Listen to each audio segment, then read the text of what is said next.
I think we're good. I think we should be good. Because we're going to be reviewing the Omnipotent Youth Society album number 1. The first album after 10 years, it feels like. A bazillion years. Sup, how you doing? Who we got in the chat?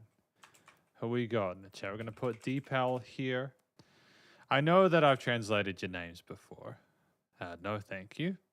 Arzen, how you doing, Arzen? Welcome to the live stream. Hopefully you're doing well. We're gonna be reviewing Omnipotent Youth Society. Hopefully you guys enjoy this review. I'm sure I will. You know, I'm looking forward to listening through this album from start to finish. I've been thinking about how to do it, and this just seems like the best way to do it. Is just maybe to do this album this year, and then depending on how we go, maybe we'll do stuff next year. Sup, Ellen? How you doing? So we got Arzen and Ellen. And Artsin says, I love this band. Well, I love it too. I think they're a great act. I haven't really heard enough of them to get a full view and opinion on them yet. So I'm excited to hear more of them today. Sup, Blue Dinner Box. Wasn't sure if I was going to see you today, because we have, of course, I think you were talking about a farewell party or something like that, but I could be wrong. But anyways, welcome to the live stream. I'm just going to give it a few minutes. Yeah,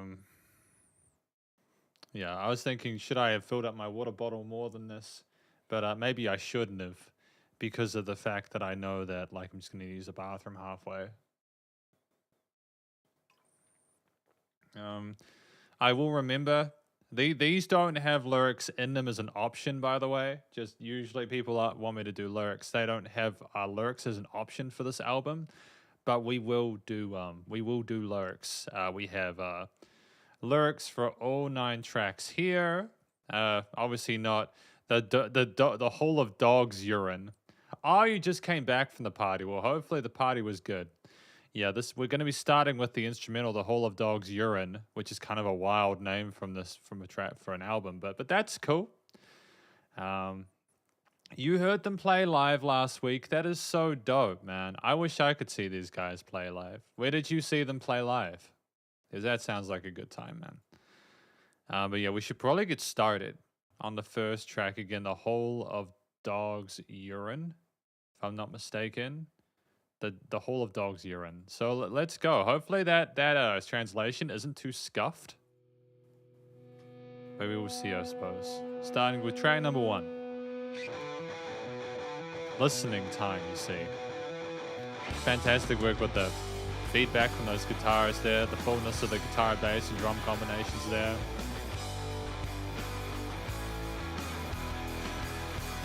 It's got a kind of Audio Slave vibe from the mid-2000s. Interesting use of distorted or overdriven open chords there alongside the 8-note drum groove.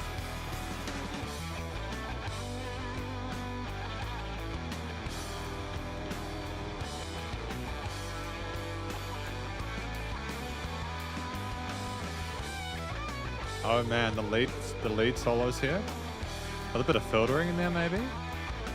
It's fantastic, man.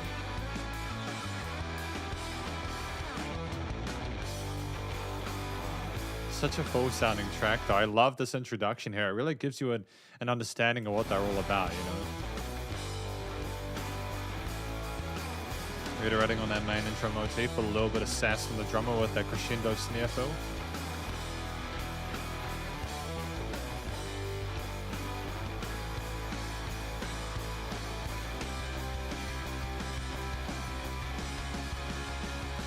We could probably make the chat a bit bigger. There we go. And just goes in the chaos of that part there, which kind of I appreciate. I like that chaos there, it's kind of dope. And we just let everything fade out with the feedback there. An a bass solo.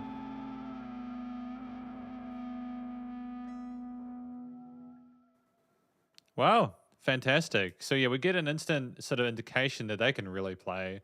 They've got a great synergy and chemistry between the individual band members there.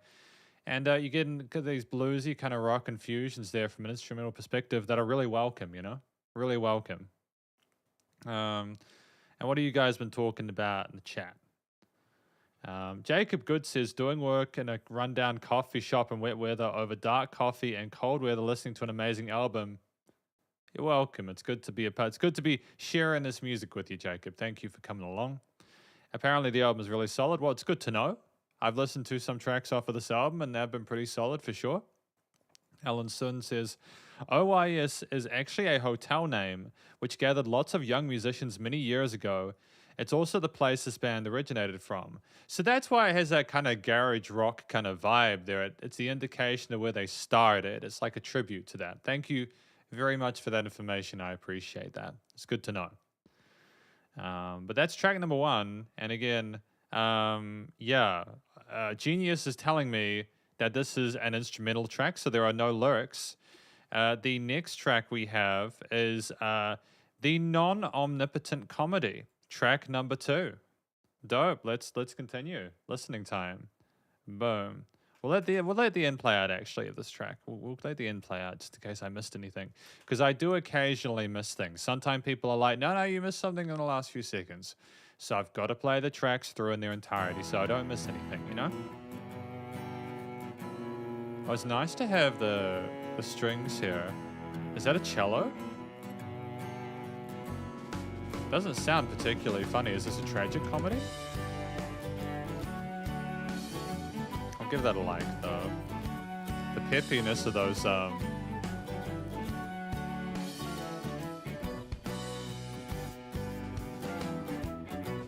Oh, okay.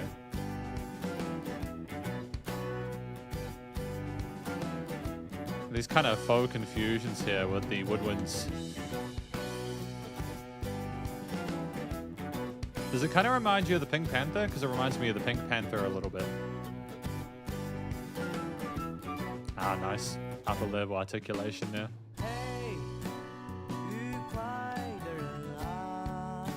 Oh, there's lyrics. Oh no. Aha. Haha, there we go. We found them. Almost missed it.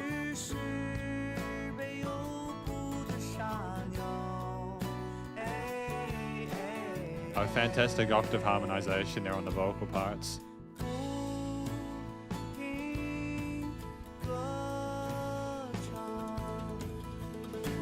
The vocals.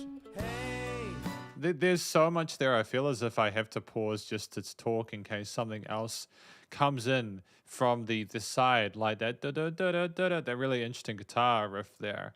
It's great. I like the peppiness, how the melodies and harmonies sound like they're dancing around there. The vocal performance is so gentle and caring there. I am interested to read through the lyrics. There's some banjos and trumpets there.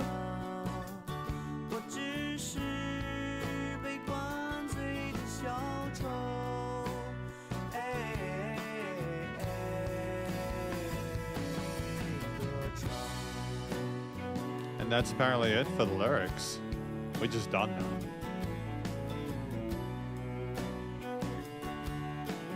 Gotta respect that. I do appreciate when musicians like tell their tale and then they let the music speak for itself.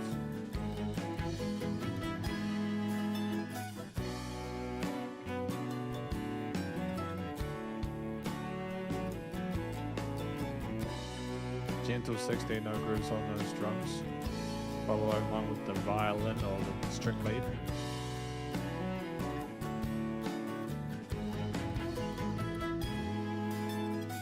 It is a departure from the ba ba ba ba ba we had in the previous part, so I'm wondering if that's to do with the lyrics. The lyrics signaled a new direction.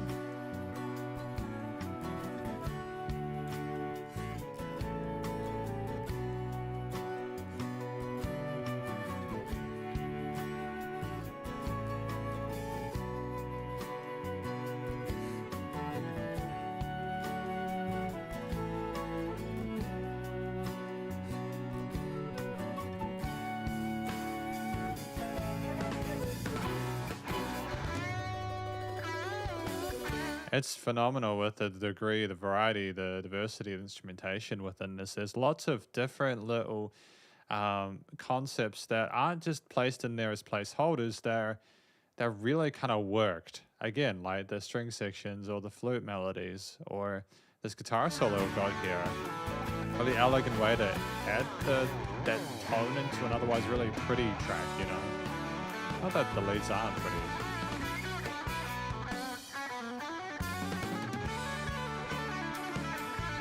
Kind of a face melting street solo here.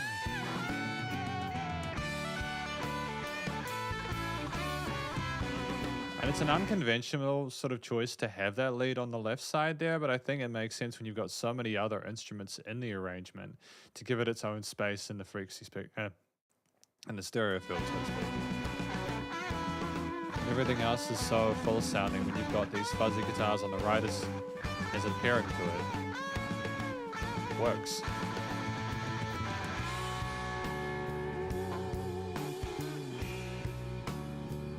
And that walking bass line, fingerstyle. I like it when bass guitarists explore the fretboard. Almost Pink Floydish kind of vibes from this part, eh? Kind of like Money, you know? The song Money.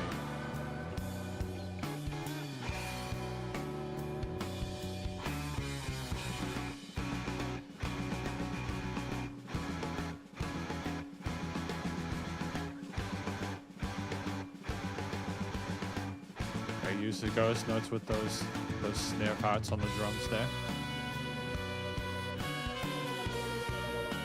And what is that warbler? Like a rotary effect on the guitar with like the brass kind of contrasting texturally with some semitonal chromatic parts.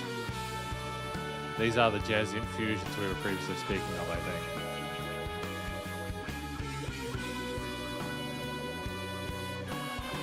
I'm gonna check the sound after this just to make sure I had it set to the right setting, but I think I did.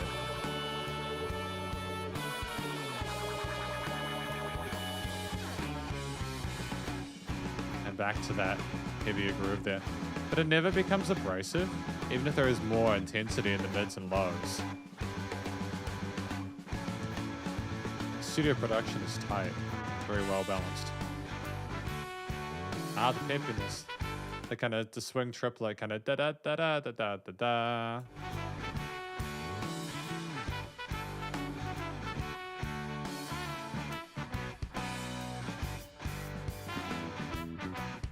Oh, returning to the motif we had at the start. Very clever. It's testament to the skill and songwriting of this band that they can pull us along for this amount of time.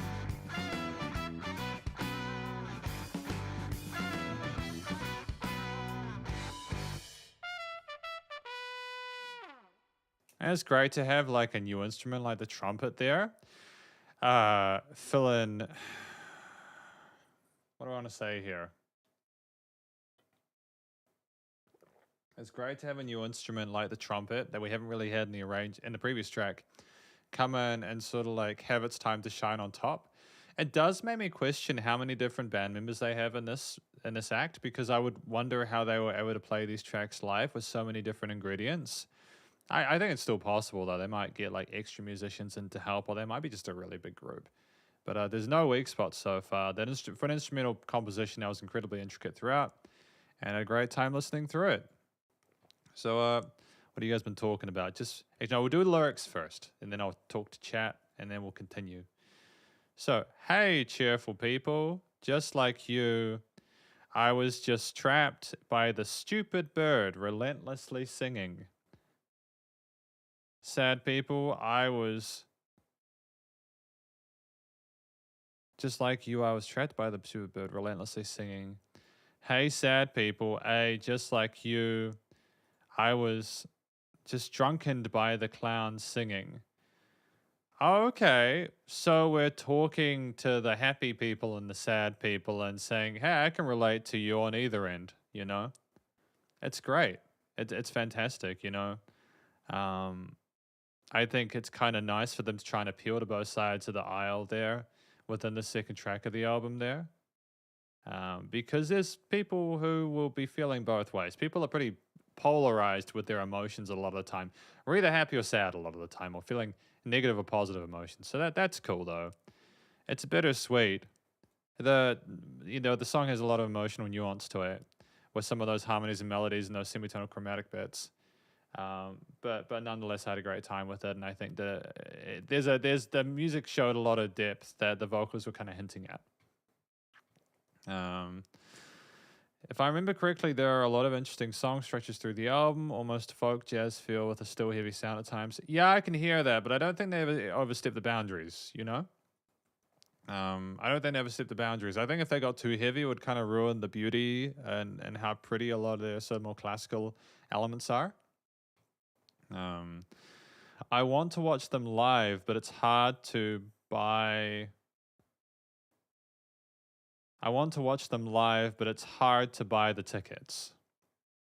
Yeah, I can imagine it might not be easy for a band of their stature. They're doing quite well for themselves. Or maybe they just do small concerts. I'm not sure.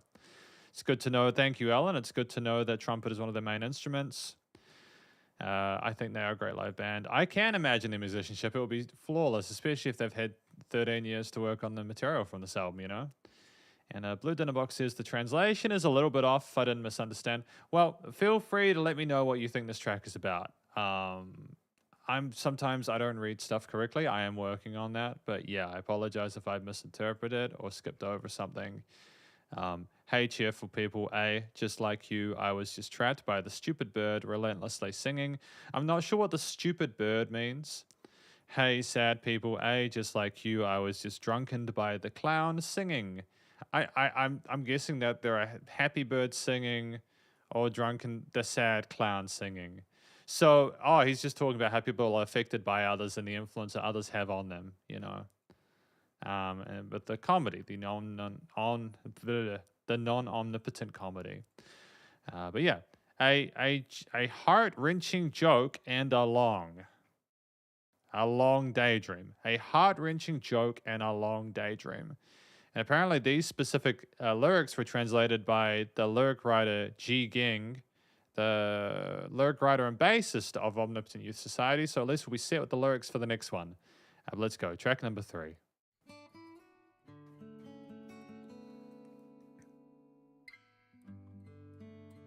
Phenomenal dynamic range to this. Like, I like the studio side of things with the previous 2 tracks, but I like the things that are kind of quiet with this one. It kind of sounds like a live performance, you know.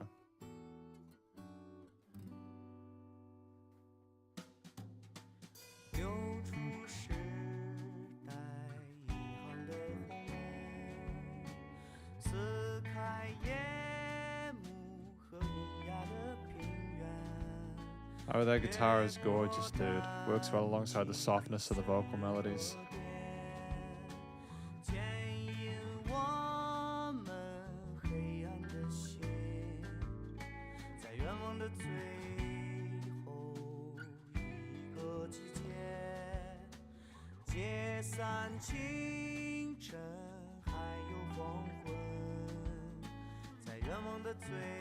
I mean, it's a simple motif, but they're constantly changing the way they approach those guitar parts or the bass part underneath it, lifting to counter what's happening with the guitars. The vocal phrasing and the melodies there are consistent, which allows for a constant amongst the ghost notes on the drums.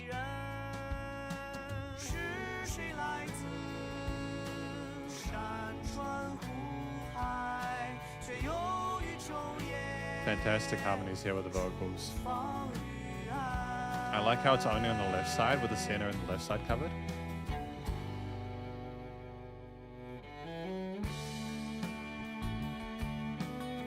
Great choice here.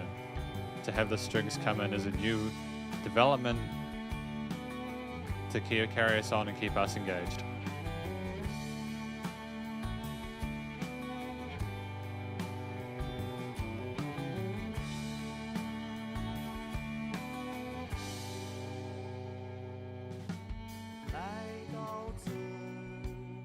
It's like being covered in a warm, fuzzy blanket. This is what this music makes me feel like when I listen to it. And I think that's a really important thing with music nowadays, is a lot of it is designed to kind of amp you up. But I think there's reason to swing the other way as well. Being elevated all the time isn't fun.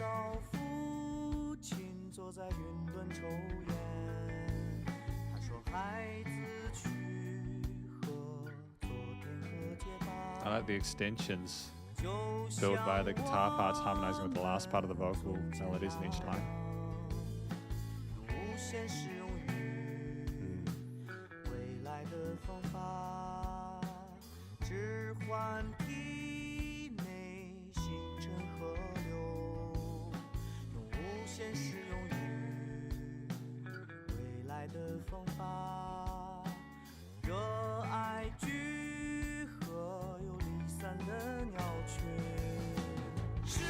I mean, like those little natural harmonics that they have there, the little subtle techniques they use there just to kind of spice things up or signal a transition there, they work well alongside the rather complicated progressions in there overall, you know.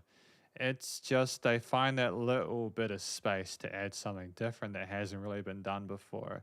To be like, oh, that's, oh, bam, and chorus.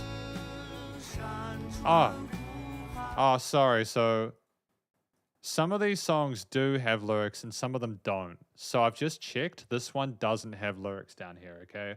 So don't worry. I have checked to see if this has lyrics, all right? Oh, I'll keep working at it. We'll get there.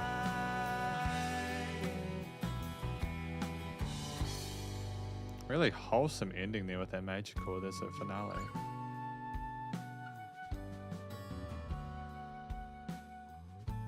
How soft and delicate that flute there is with that warble, that vibrato, and the bell, the harmonies.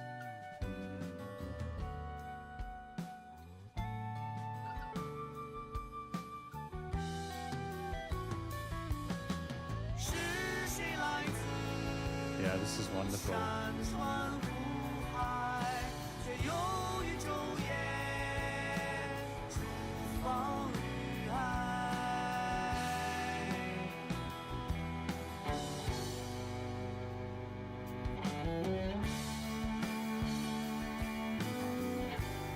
I do like the fact that they have guitars and basses and drums and stuff, and they have these semi-unconventional leads, like with the strings. You've just got room for that here. You don't just have to have guitar solos, and that's coming from someone who loves their guitar solos, but that's predominantly because I can play guitar solos. You know, it's nice to have new textures and tones. I'm not saying that there haven't been violin solos before, but you know, you know what I mean. I think there should be more violins and stuff in like rock music like this. And again, the flute there, creating wonderful intervals there. Great clarity to the way the bass is being played here. Punchiness in the mix.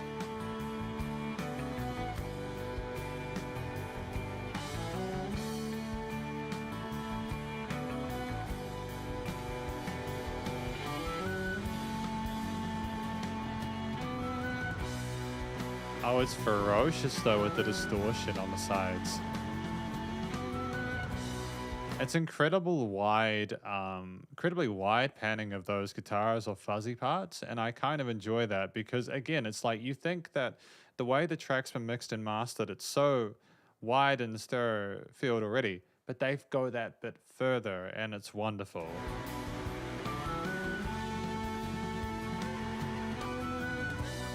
And they've managed to level it in a way where it doesn't feel overwhelming. Well, it's kind of overwhelming, but not too much, you know?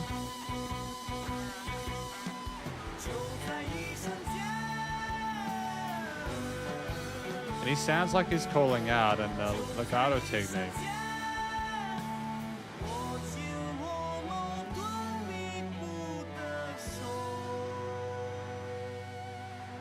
Oh, damn, that distortion tone on the right.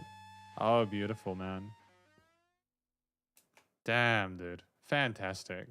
Wonderful track. It was very peaceful. I'm still kind of figuring out those bits on the side, you know. That like why it got distorted on the sides at the end of it, but we're gonna find out, I suppose, by looking through the lyrics. I'll check out what you guys have been chatting about during the chat. So yeah, we got the lyrics from Jiging here.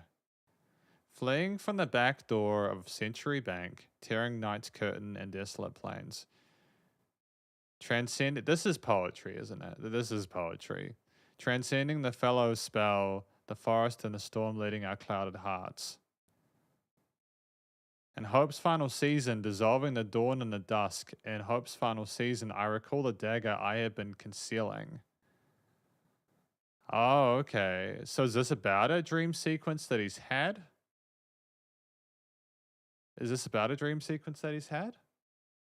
Those who come from mountains, streams, lakes, and seas are now confined to the night, the kitchen, and sex. Oh. Oh, no. Oh, no. That's terrible. So he's alluding to the transgression of people becoming to the city just to be used for various parts. Arriving at the boundaries of my consciousness, I see my father seated on a cloud's rim smoking. That's a wonderful image. Imagining the father there. It's very vivid, you know. Employ methods of infinite application in exchange for the universe within you.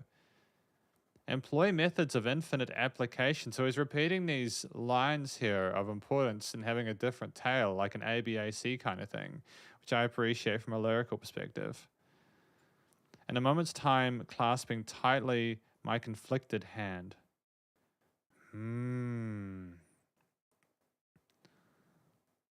I think that this track is about someone dreaming and realizing just that the kind of how humanity has become, and being like dreaming about their father and everything like that, and the memories they have of the people that have affected them and guided them along the way, and how they just try to love things as they are as time is fleeting, and just trying to cope with the inner conflict that they feel about the way things are as they continue to move forward. That's my interpretation of this track. I'm probably off by a long while, but I don't know why I'd say that. I'm usually okay at figuring stuff out. But we'll have a look at chat. Blue Dinner Box says, I think what they mean is I am the trapped bird and I am the drunken clown. Well, there you go. Thank you. I appreciate that. I'm glad that we've clarified that. As it was a little bit confusing for me, but you know, but if that's correct, that's awesome. Arzen says, the song is narrated from what the first person called a point of view. The lyrics are written in English and American poetry. Oh, I can imagine like the Native Indian kind of people being brought from their natural surroundings into the city and stuff like that, you know. I can imagine some parallels in certain situations there, which are obviously not great. They're horrific. And who do we have here? Is this a new person who's come along to the stream? Who is this? Gonna have to translate that name. Xing Zhu Yuan. Sup, Qing Zhu Yuan. I apologize. I'm Qing Zhu Yuan. Welcome to the live stream. I'm glad that you're seemingly enjoying it. The review so far. Allenson says, I think it's hard to translate their lyrics because according to Chinese language frame, Jiging writes great lines. So it's the complexity of the lyrics that he's writing that are make it incredibly difficult to translate them. Well, that's good to know. I appreciate the clarity on that. You can see the lyrics as a reflection of themselves, which can be understood in any way, but mostly these tracks contain a big sad background. Even some tracks sound like a warm blanket. Yeah, I definitely get that. I can hear the emotional juxtaposition and the bittersweet contrast within it. Thank you for all of you who are helping me to understand the album so far. I'm enjoying my time with it. I did enjoy that track as well. I can appreciate the musicianship and the artistic direction here. And I'm grateful for Ji Ging, if I'm not mispronouncing that horrifically. I'm grateful for them for translating, because I wouldn't have had a hope in hell, and I don't trust a lot of translation software to get that right. So yeah, the boulder that broke the chest. Track number 4. We're just going to play that out in case I miss anything. But then track number 4.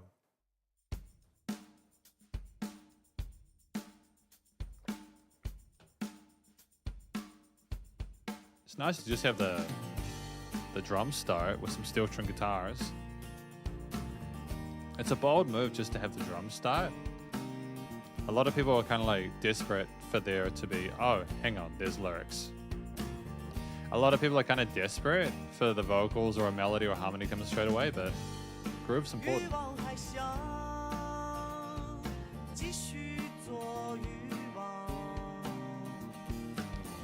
And it's not just that the vocals are positioned nicely and the guitars are double tracked and the drum groove is solid and flows nicely.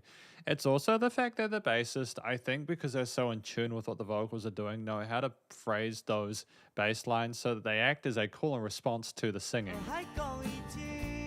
It's great use of the instrument, you know?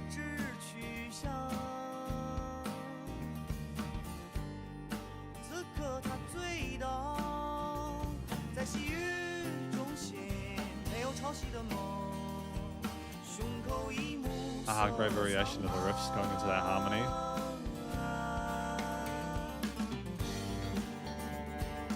Because there's clear understanding of like hidden chest voice vocal technique here. We don't have massive vocal runs or like wide vibratos or anything like that, but I don't think that kind of style of singing would necessarily be appropriate for this.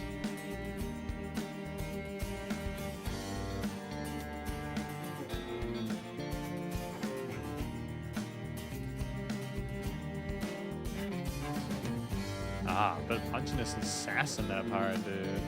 The cello bashing it out, man. And it's the range of the loudness of it, the intensity going in and out, that's wonderful, you know? It's not over compressed. Bring it back down again. Great.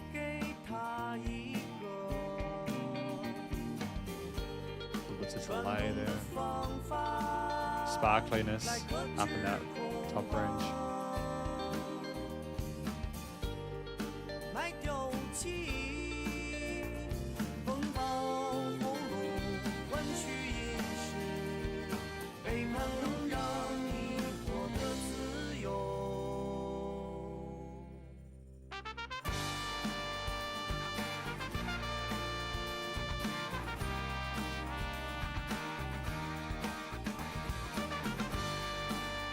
And again, we got that trumpet as our lead there, very prominent.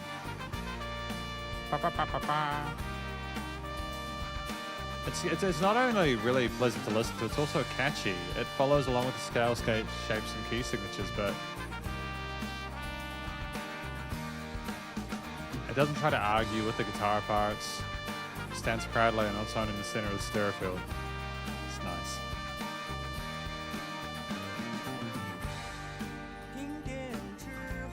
It's phenomenal use of a long form structure, for sure, you know. Hear that guitar line go over that way? Wow, that was crazy, dude.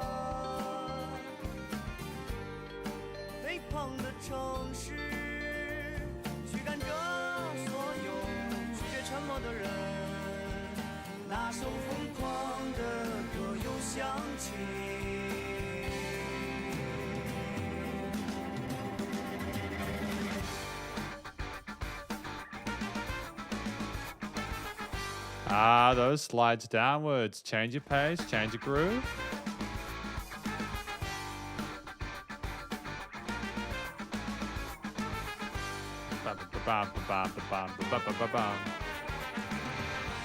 What are we descending into? Oh, see, that was so sweet. We had the trumpet go, and then just the energy of the track goes down to meet that. They're very in tune with each other, not just in regards to the instruments being in tune, excuse the pun, but it's also just you can tell they've played live quite a bit. They've got, I would say they would have recorded this in the same room, which isn't as common as you'd think, especially nowadays, you know.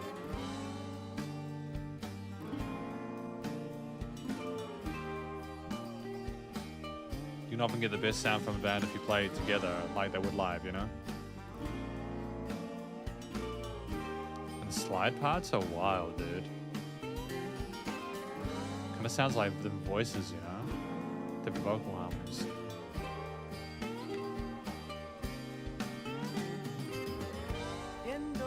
Like those country blues infusions here is something we haven't really had before, but they're kind of notching these tracks out and giving us different sides to them as we go along the album. I appreciate they're not overstaying their welcome on any sort of styles or keys.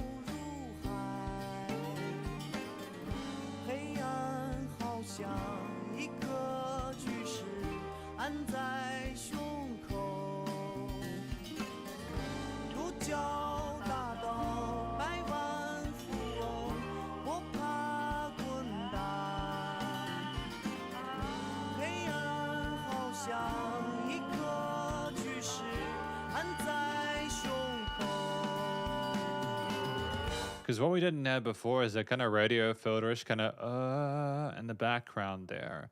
And that there adds a bit of urgency, a little bit of extra kind of intensity to it. And it makes us feel as if, hey, whoa, what's happening here? Now, for me personally, is I can't understand the language natively. I don't quite understand the context of what they're saying in regards to what's being the noise is being made in that backing part, but I'm sure you can, and that's why I don't know, I'm sure I've said it before, but the one thing I'd like to be able to do at some point is just learn a language well enough that I can hear it in the one that's not familiar with, but be able to sort of appreciate what's going on within it. Because there's a lot of beautiful music and languages like this, and I just don't know it. I've tried learning it; it's really hard, but you know, you just got to stick at it, right?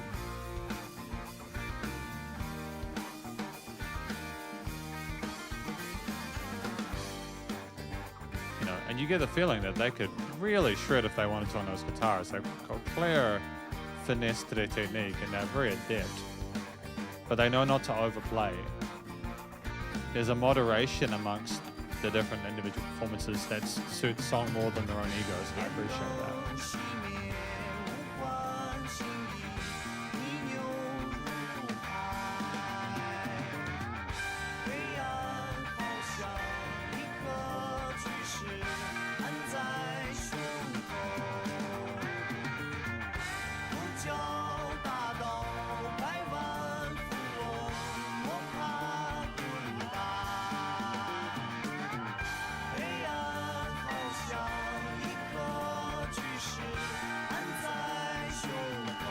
And that active bass line there is just that extra bit of oomph in that mid-range.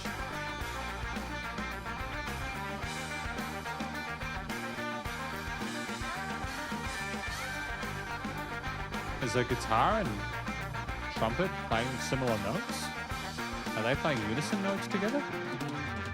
There's some 16th triplet trumpets. They are too. Great choice.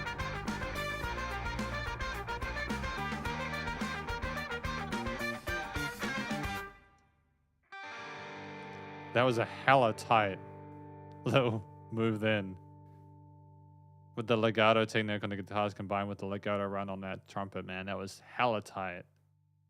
I was not expecting it to end that abruptly, but then I could never have known what to expect. As this is my first time really listening to this band. And again, I'm so thankful to be reviewing this album. It's just been such a long time coming. But we got lyrics, you know. Sup, Andres? How you doing? It is a nice song. I think that, yeah, I think that all of these songs are nice. I just think there's some nuance I might be missing there. Although, if I'm completely blunt, second guessing myself without you guys telling me that I should be second guessing myself is kind of dumb. So I'm just going to stop second guessing myself. It's okay if I don't understand a track. It's you can kind of get in your own head a little bit when you review stuff. Like, should I, you know, yeah. Well, that's not a conversation for this time. I'm having a good time with this album. The boulder that broke the chest. Oh.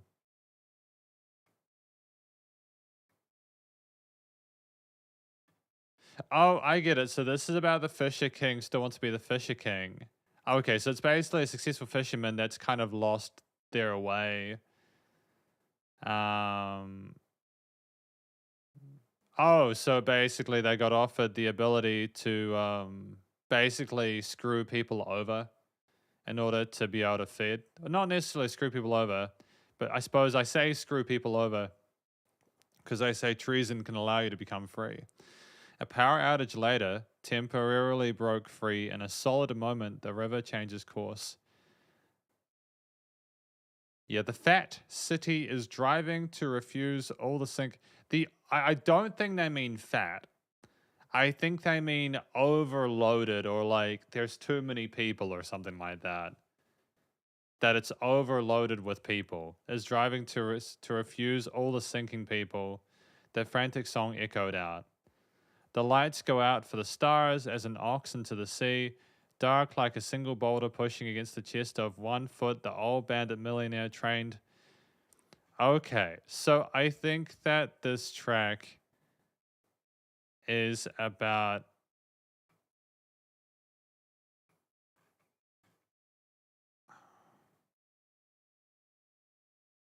yeah, I think this is about someone getting crowded. Yeah, crowded. The crowded city is driving to refuse all the sinking people. So I think it's about people selling themselves out to be able to eat. And eventually what happened was is that people became like maybe the social fabric kind of became corrupted, or things just became really terrible because of decisions made by those people. Maybe people were that maybe one of the fisherman was the person in the overcrowded city where like there was just a moment where like they just couldn't live the way they used to because of the overcrowding, and people got I think that's it. I think that the treason was caused by people coerced into doing things they might not have done otherwise, but so they could survive. I think that's what the track is about. When I listen to the track, I don't know if it mirrors the intense sadness and horror of that, but maybe it's sort of talking about it as if it's a thing that will just happen regardless of whether or not you become upset with it. It's an interesting song nonetheless, and I did enjoy my time with it.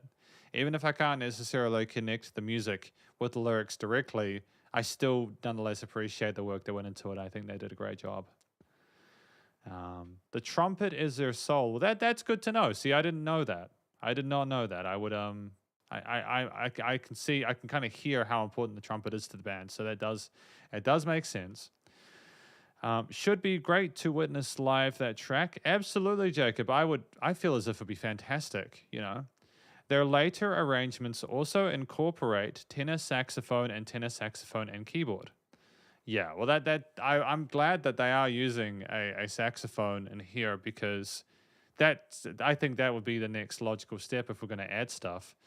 I will listen to the next track in a minute, but what I will say is the thing that I'm kind of most mind blown about is that they don't have a piano. Every single like band that I listen to from this part of the world has synthesizers or pianos of some kind, and it's just kind of dope to not have one, because everyone has pianos and you can get just as much coloration in your mix without needing an 8 octave to kind of hold clutch. You know what I mean? So well done to them. We got track number 5. Track number 5 here, which is Summer Record of Foreign Birds. So that's a fun name. Summer Record of Foreign Birds.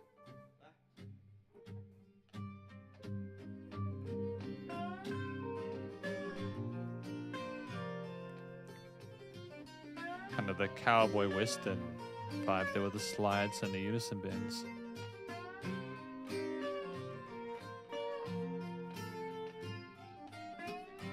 Oh, they're using 12 strings, aren't they?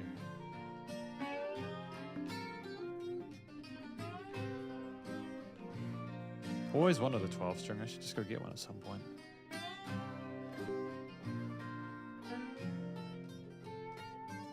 See, listen to the way they play. They're so skilled.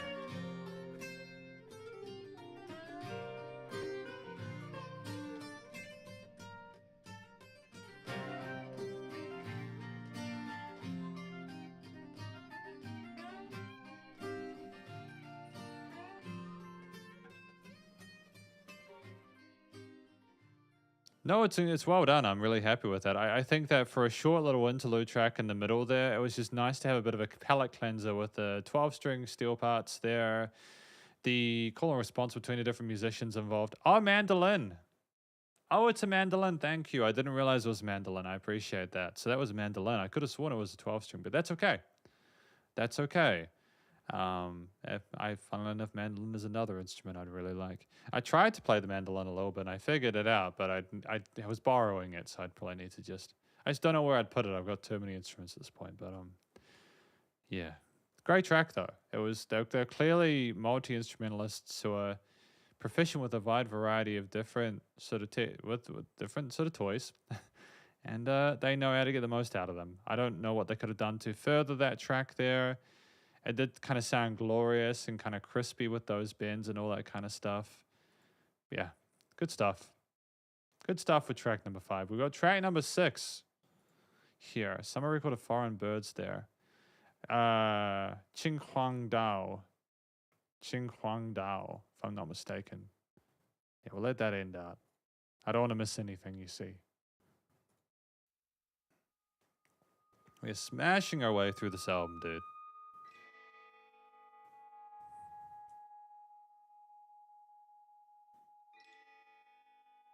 We've heard this one before.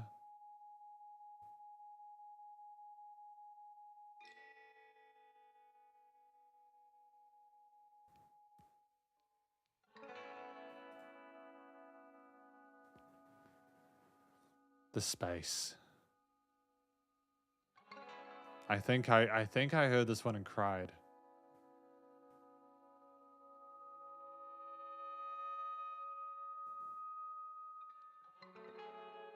Oh, the Strymon delay and reverb is excellent, dude.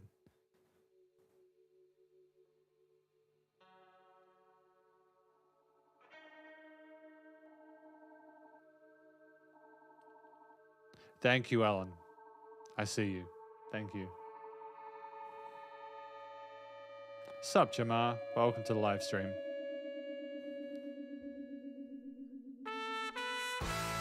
Oh, buddy. I don't know. I've heard this song before, but that still came out of nowhere, you know?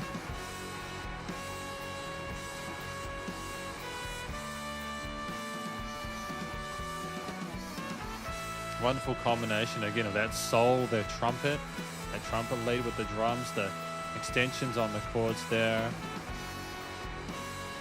I like how there's dissonance in that second chord, and then they go back to power chords to the third to kind of cement it.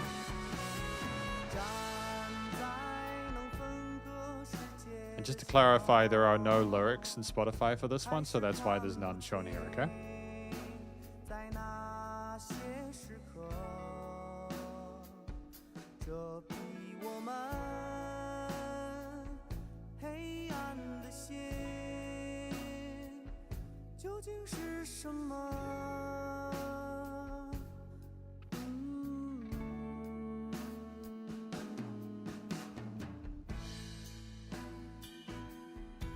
I love the use of space here. They're not needing to rush through their story. Allowing for the drums, those bell rides, the guitars to hang. Different guitars on either side. There's no urgency.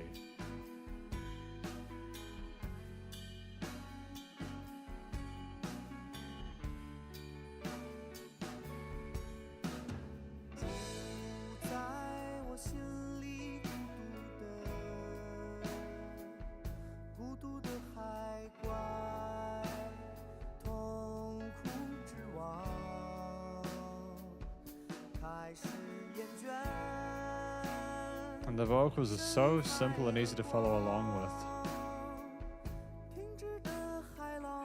Nice use of head voice there, but a falsetto. And raising with the guitars.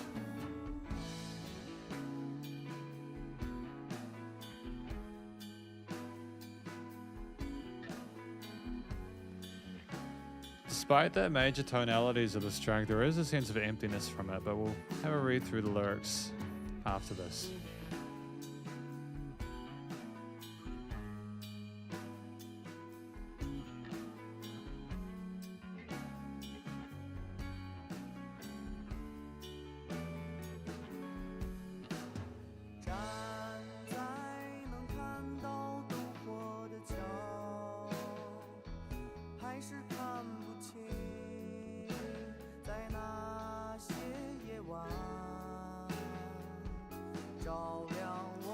Because we've just got these extra little subtle changes to the way the guitars are being expressed here, just to keep the listener engaged. But it's more about the story. The vocals are the focal point, you know. And I feel at this point they've kind of earned you being patient with them.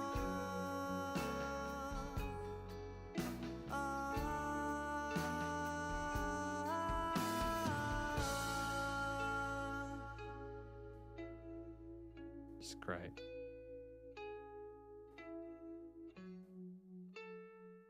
It gets you used to how quiet it is.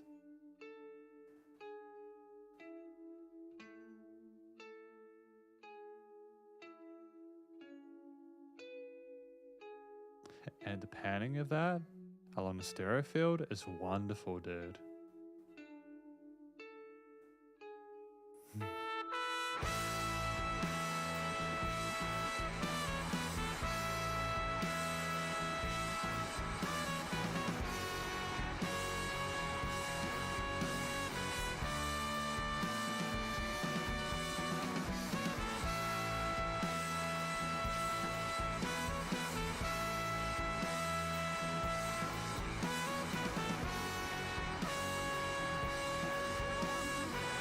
Those little slides with the vibratos there are a fun little addition there.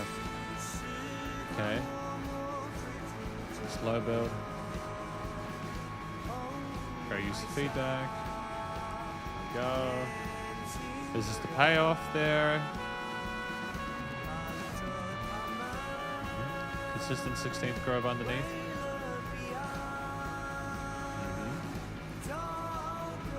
Up.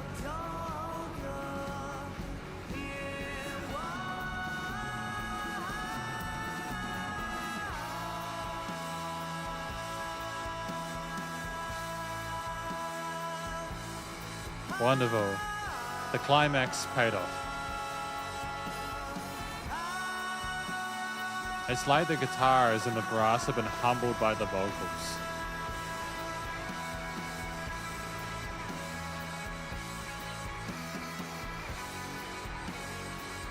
That's why I like doing these album reviews, is that I can listen to the whole damn thing. I don't have to stop at 7 minutes. It's great.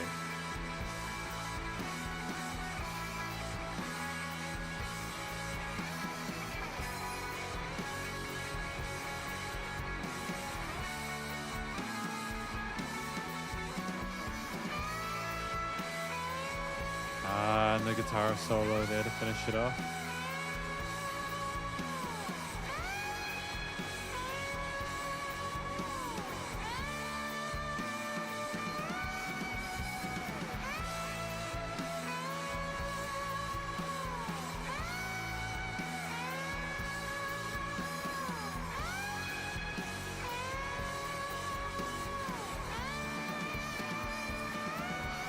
And they continue with their guitar motif in the background, the riffs with the crashes, that bus compressor on the master chain being pushed.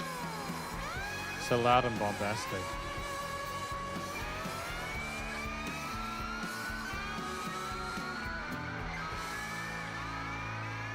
Wow, utterly sensational. That is a really well written song. That is an example of how to use 8 minutes.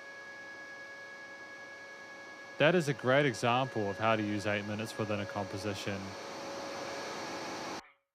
I genuinely challenge most people within the similar genres that this band represents to write something that long and make it as equally as compelling. I think you'd really struggle. It's so difficult to pull what they did off with this. The only reason I'm not like super duper emotionally overwhelmed by it is because I'm trying to keep track of everything they're doing, because it's not just that it feels like it does, but just there's all the little intricacies and nuances that they're sprinkling in there. But hopefully you guys are enjoying the album review so far. I certainly am. I've enjoyed being able to check it out, you know.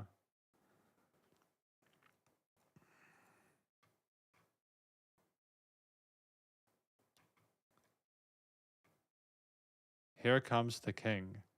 Standing at the bridge which divides the world, I still can't see clearly what on earth is shading our dark hearts in these moments. Okay. The lonely sea monster which lives in my heart is also the king of pains. It has started to be tired of the light and deep ocean and stagnated waves. Standing at the bridge where lights can be seen, I still can't see clearly what on earth is illuminating our dark heart in those nights. Hence, he silently chases those young people swimming across the strait and sees them proudly perishing themselves for the shore on the other side. So I think that there's like standing at the bridge, and then there's two of those. So those are like the choruses. And then there's the verse about the lonely sea monster.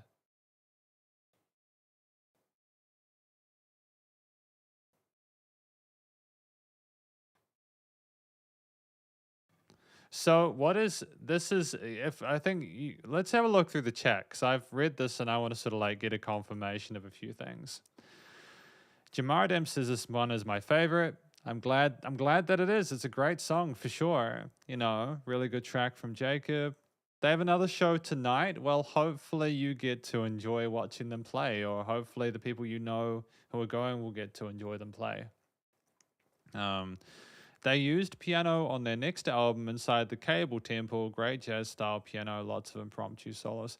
Well, that sounds like a lot of fun. It is going to be a while till we do their next album. Considering Wang Li Hong as the next one. I just want to review one of his albums just to hear his stuff in context. But I will be reviewing the second album at some point for sure. Stunning way of just lowering volume before bringing the brass solo. Absolutely. Yeah, a man goes alone inside himself. It does sound like that. It does sound like he's going through some major amounts of introspection, you know? Think that this is the track that reached the emotional potential this band possesses. Yeah, I mean, I'd have to listen to the rest of the discography to be able to sort of agree with that personally, but I can definitely kind of vibe with what you're saying here. Last part is like crying and screaming. Yeah, the guitars, the kind of noises and the glitching and disturbing kind of dissonances there tonally, absolutely. And we've got, I greeted the dawn on the desert island. As the sun rose, 100,000 golden trumpets blared. The sunlight passed through the transparent air in the dark blue sky. It's beautiful. Yeah, I think this is, if it's about himself, he's talking about the blue sea, lonely sea monster being, again, the thing that causes him pain. And he's just starting to, yeah, he looks through the eyes of the person. You know, that sea monster looks through the guy's eyes and sees people. But that's a little bit, that's difficult nuance there for me, to be fair. Tired of the light in the deep ocean and stagnated waves. That's a tricky one for me. Because I can't figure out whether he's wanting people to. So basically, he chases those young people swimming across the strait, as in he's trying to chase after them to catch them before they perish on the shore of the other side. So is that basically trying to sort of like catch people before they completely overwhelm and, you know, like destroy themselves? Is that the difficulty that he's going through, or is it he looking at himself through his own eyes as another person? There's a lot to take in here. It's interesting, but I'm glad that they had the chance to do that introspection. It's wonderful. Wonderful, absolutely. We got 3 tracks to go though, man. It's wild. I'm really there's a 9-minute track which will be interesting there. I don't think I've listened to one that long in quite a while. But yeah, we got what was this one called? 10,000. Oh, I've heard this before. This one made me cry. This one made me cry like a baby.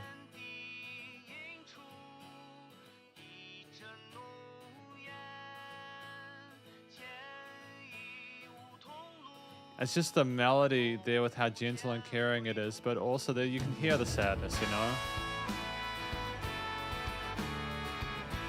And again, the trumpet focal point there. Great radio filter of the vocals at the start though.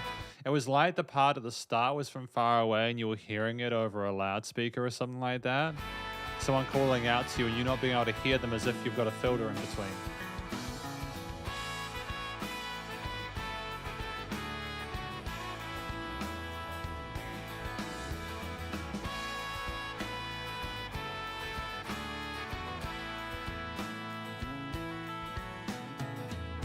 Again, you got those country blues infusions there, which help to meter out the intensity of it, despite the darkness in some of the lyrics.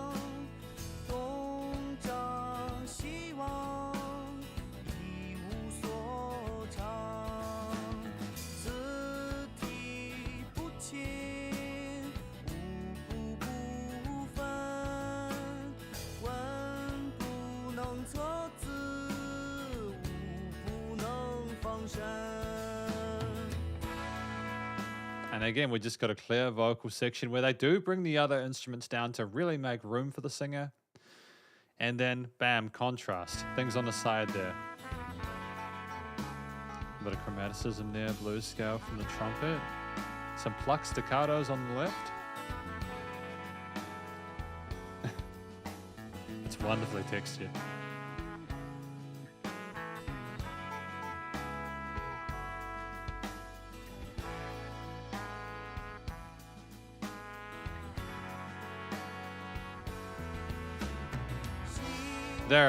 They're geniuses. They're incredibly intelligent.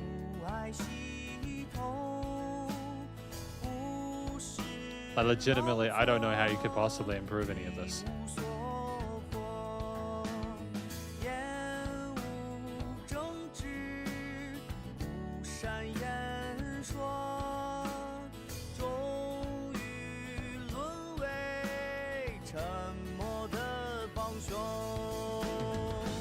It's just incredible. I'll go back a little bit so we can hear that part again, but because I know it's going buzz like a big part, but just the simplicity of the vocal melodies and the words and the repetition of some of those lines. It's just so wonderful that we're not needing the vocals to over-explain the track to us, you know? What did I just do then? Oh, we're okay? Sorry, I thought I broke it then. We're okay though. Cool, we got there. I almost thought we were going to have an emergency there. Ah, yep. There we go, baby.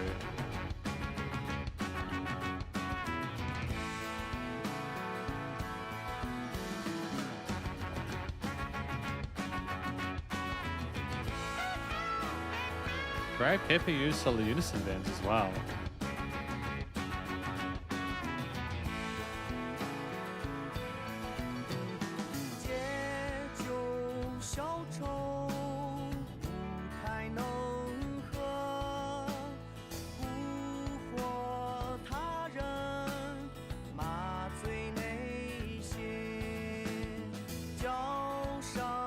I'm actually admiring the consistency of the composition in this part, aside from minor change on the guitars on the side. It is different to what we had previously. This is kind of closest they have to a single, isn't it?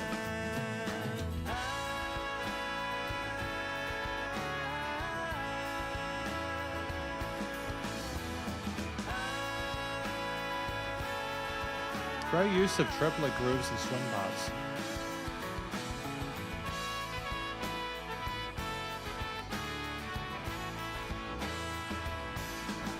It's glorious and simmering in major tonalities here. I am interested to see what the lyrics actually are about, you know? Whether it is as it seems or if there's a bit of nuance to it.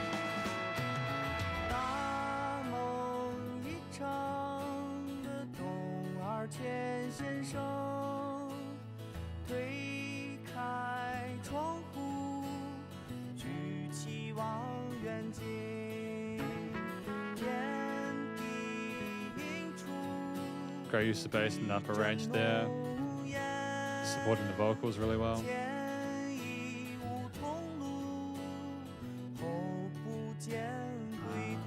Retardando finish here, if I'm not mistaken. Yeah. Is that it? Is that the word? Is that it? I'm gonna just hang on.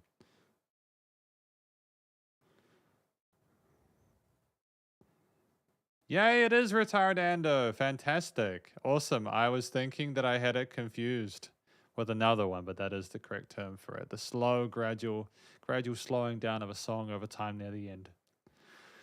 Wow, man. That was fantastic there. It's very peaceful, honestly. I feel like I could have a nap. I don't know about you guys, but I feel like I could have a nap right now and just the snooze, you know.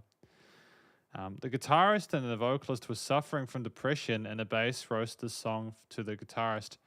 Oh, okay, I get it. So it was kind of a tribute or like a song for them. Damn. Damn, man. Oh, so this is another properly translated one, which I like, you know. Dong Urshan of the Lofty Dreams pushes open the window and raises the spyglass. His eye reflects a cloud of thick smoke.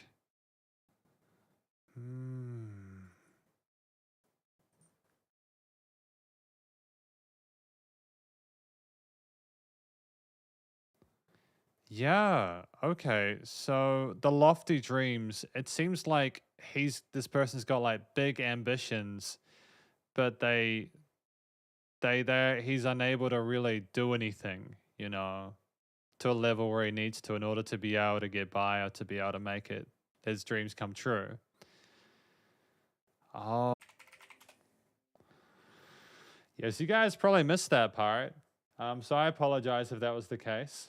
I'm just going through the lyrics and figuring it out. So I think this track is about someone who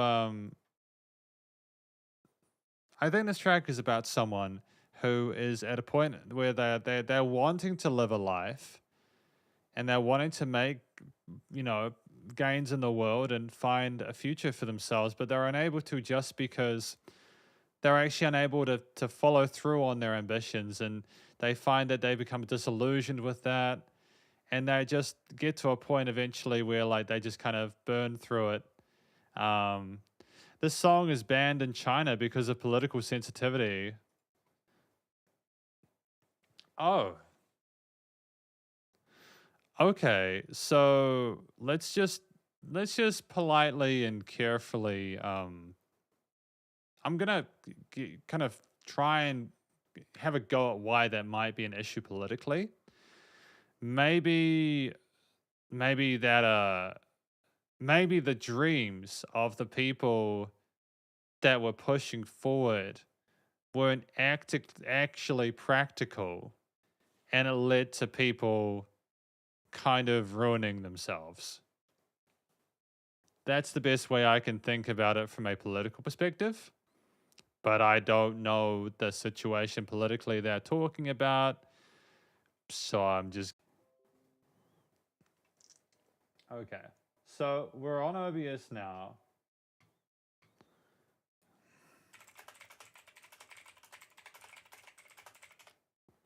Let me know when you can see me. I figured out the lyrics anyways. I'm hoping that this won't be affected by the actual, like... I'm hoping this won't be affected by... Well, actually, no, it will, because if you can't see the stream, you won't be able to see me figuring out. I'm not sure what the political implications are. All I know is that, yeah, I can understand there might have been some ways in which it would have caused issues. Oh. Oh, okay. Okay. Oh, wow. That's awkward. Cool. We're good. We're recording now. Yeah. I just... Can you see me? I know that I'm visible. We'll continue.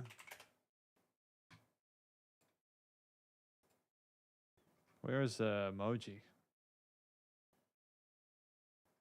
Yay, thank you. Thank you. Awesome. Yeah, I don't know what that was. I think part of it was because my like computer actually ran out of disk space for recordings. So I've just set that to re-record. Don't worry, we haven't missed anything, and not like I don't think these guys are in the business of copyright blocking or anything like that. But still, okay. So everything's all good. We will continue with track number 8. All right, a 9-minute behemoth. But I don't mind because these guys have obviously proven that they're well worth the listening time, you know? Yeah. And all the pubs on this planet. And all the pubs on this planet. That's an interesting name.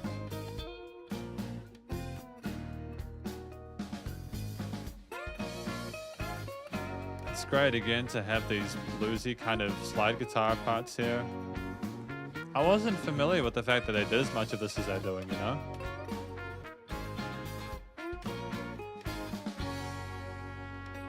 It was cool though.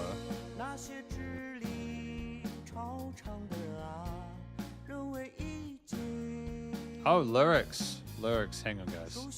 Lyrics. Here we go.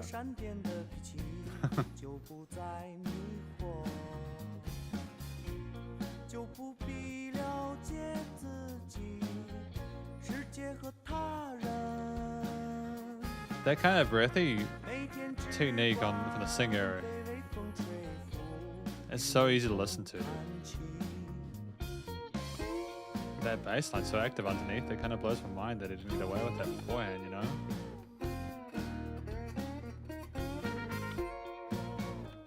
And with the staccatos and the brass, there's not a texture I would usually figure to go alongside it, but it's working well. Again, it's replacing the vocal melody here as a foil to it, which is great.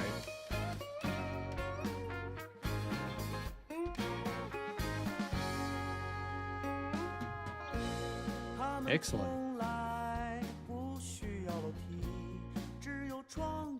I do wonder how we're going to spend the 9 minutes though, you know?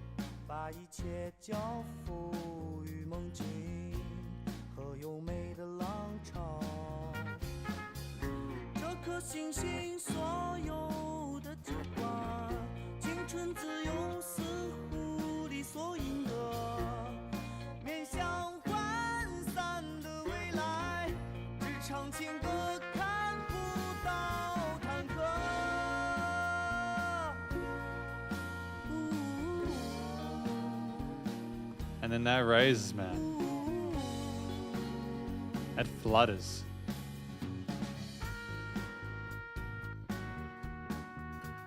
The gentle brass playing alongside the triads. The drum groove in line with the 8th note hi-hat parts. We're on a journey of some kind, but unsure what that is.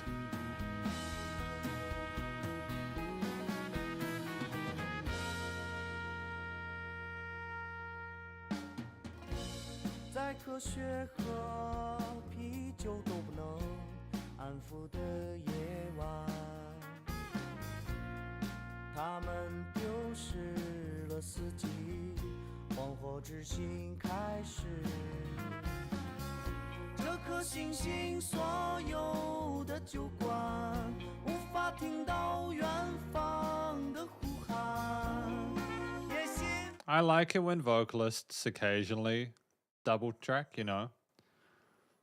The epilogue mimics the sound of a tank.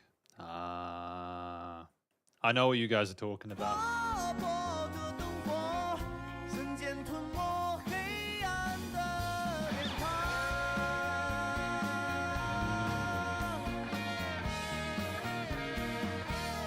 Oh, fourth harmonies there, the slides, the vibrato.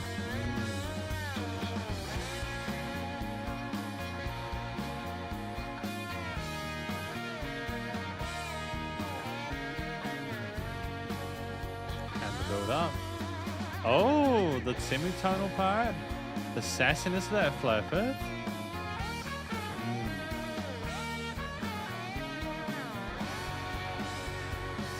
They just seem to be preferring slide guitar leads now. You know, they had the jazzy infusions beginning, and now obviously not. You know.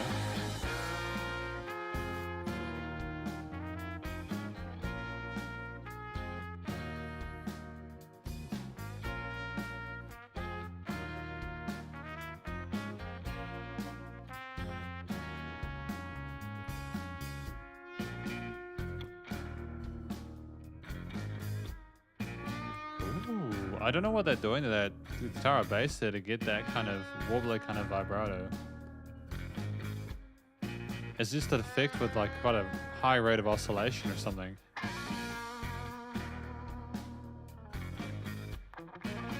Oh, never mind.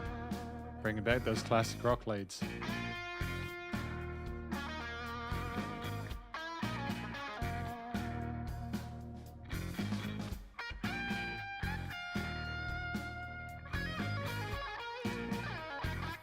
Oh, dude, the phrasing there, man.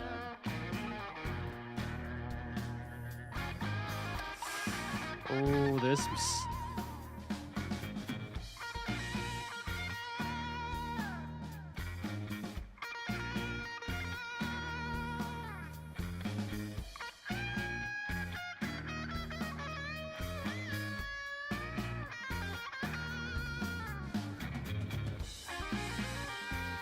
Great choice of harmonized leads at this point. Some proggy overtones here.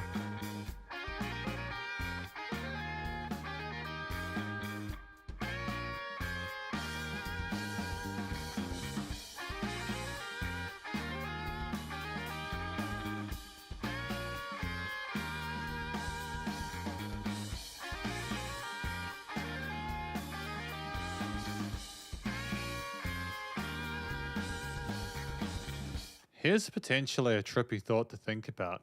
You know, we've been listening to a track for 6 minutes now. This is as long as like the recommended length for a lot of modern music. A lot of songs are like 2 minutes now. Imagine hearing 3 songs worth of in one and still enjoying it just as much.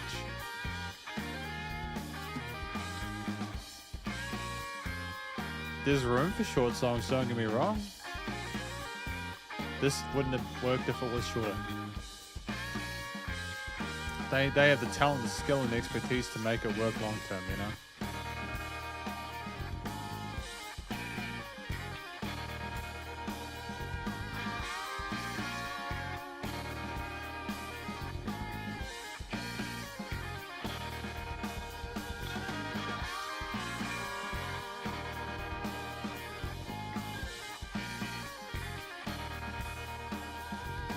It's kind of an unusual thing to have that and da-da-da-da-da-da. I've never heard that before, and it's not often that I come across ideas.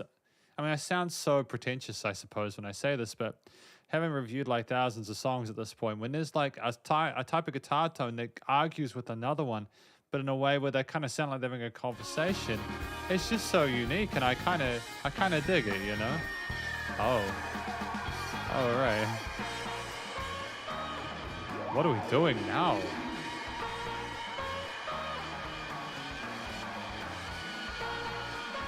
Oh, this is screaming, right?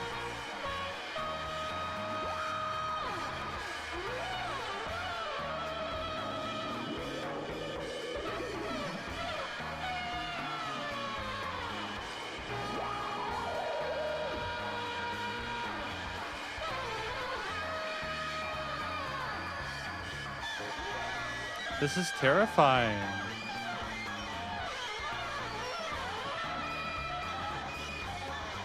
It's almost like the screams of people are overtaking the motif everyone's supposed to walk along to.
And they deliberately did not.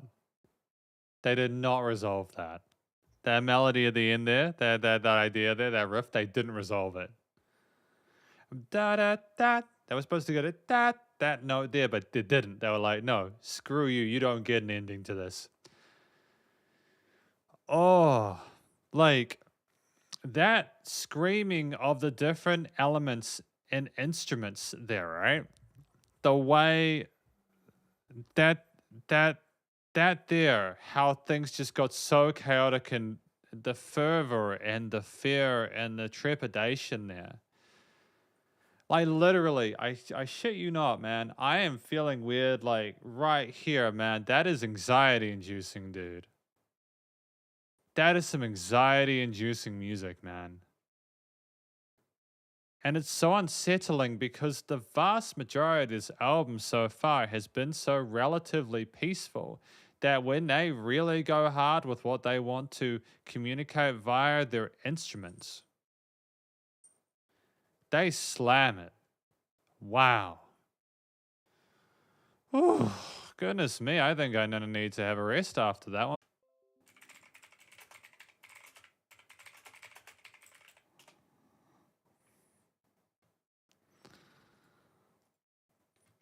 Yeah, I don't know what's up with my internet today. It usually isn't this bad. It's terrible today. I don't know what's going on. Um, I don't want to screw with it primarily because I'm worried that like it'll just completely scuff the stream. But yeah, basically, I think for future I will be like using a far better internet router because this is terrible, man. This is not good internet. But anyways, and all the pubs on this planet, those people with intellectual gifts, this thought that since they were already familiar with the temper of clouds and lightnings, they needed to sit and breeze and have romance with tigers every day.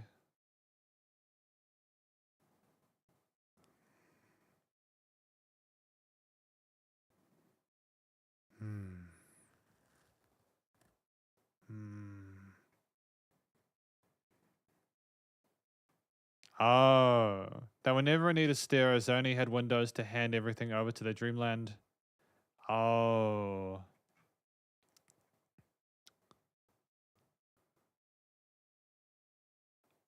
Ah. So is this talking about people overseas who like they didn't really take the tanks very seriously? They thought that they were intellectually superior or something like that and thought they were better because they didn't have that system there and they could just be free and they took it for granted. And is it kind of making a sort of like a comment on the international community and stuff like that? Is that kind of the vibe from that? I don't know a lot about what happened then, and I know that it's not a fun thing to talk about in the middle of a YouTube stream, like just simply because I don't know enough about it to really have like a I don't I need to learn more about that part of things, but in my own time, of course. But yeah, it's I can understand why a track like this it gets some really strong feelings and emotions in there. But I think that's important for music, is for people to be able to express themselves and be open and be able to speak their mind and and you know communicate these stories and just like if we go to the chat, right? Um, the epilogue, the tone of the song sounds depressing. It does. I think that the person who wrote the lyrics is depressed with the people in those pubs and the way they behave and act, It's good to know, Jacob, that you enjoyed it. I mean, it's great. I appreciate that you enjoy how visceral it is. The lyrics are dripping with venom. Oh, don't worry, I caught that. I caught that the lyrics were like that, absolutely. Um, You know, I this that was more unsettling for me personally than a lot of the metal that I listen to, which is meant to be aggressive and scary and hardcore. That there, what they did there instrumentally is far scarier to me than a lot of the harder stuff I listen to. they just knew how to push all the right buttons and get all the right sounds to communicate how terrible it was. And it was a slick transition back to that main groove afterwards. But oh damn. It was wild, man. And who do we have here? I'm not sure detect language. I don't think that's the language that we're meant to be choosing, Deep Owl.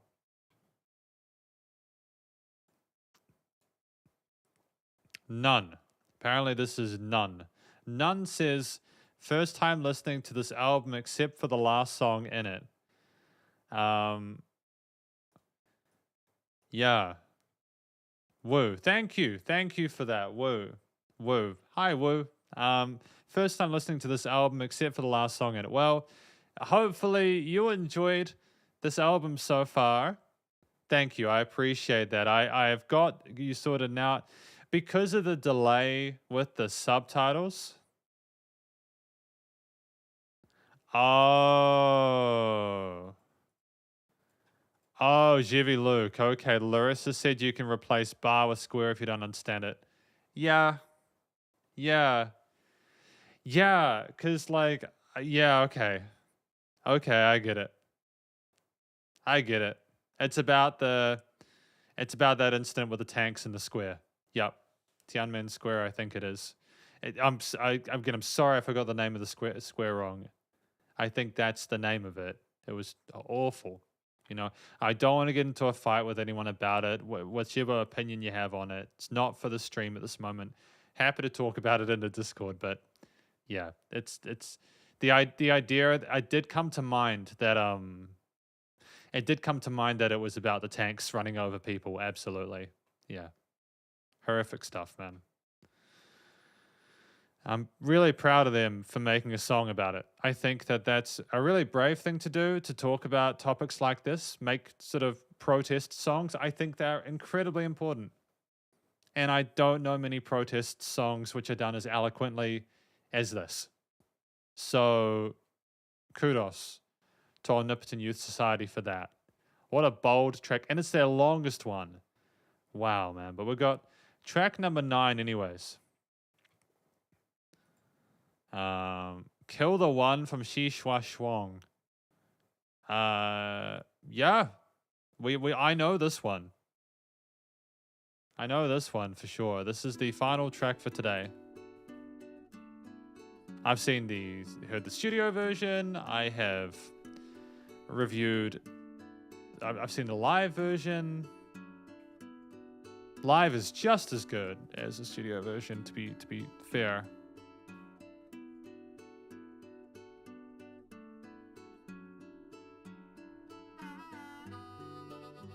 I love the way those guitars are recorded amongst the harmonica as well. It's tremendous, dude.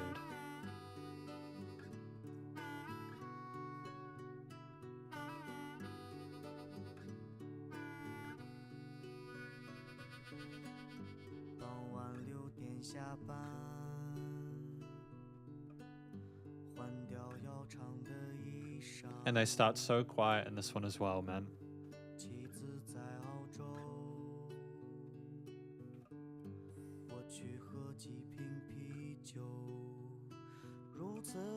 I'm so familiar with this melody at this point. Lyrics. Go.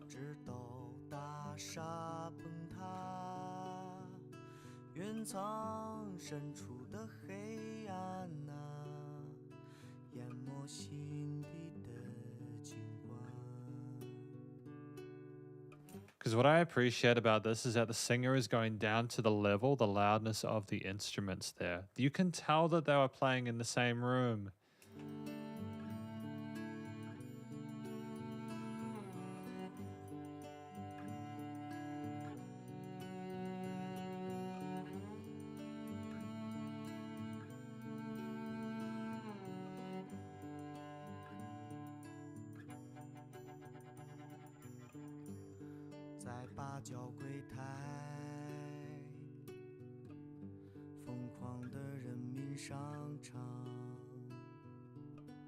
Is that like an erhu?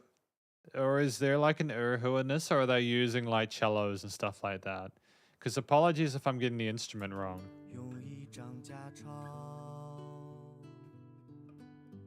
I want to get the stuff right, you know?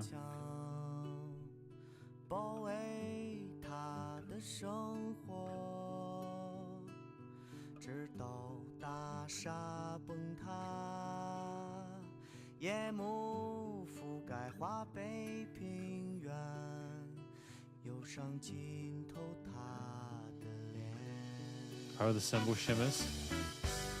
Yeah, bring it up a little bit. Gradual groove.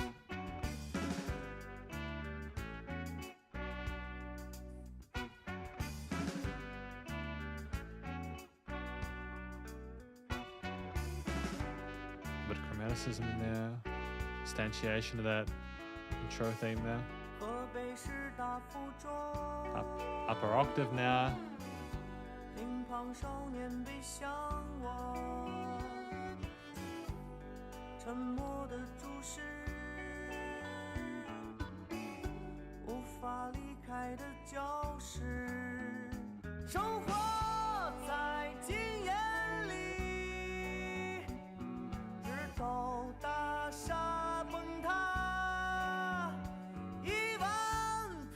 A little bit of vocal fry there.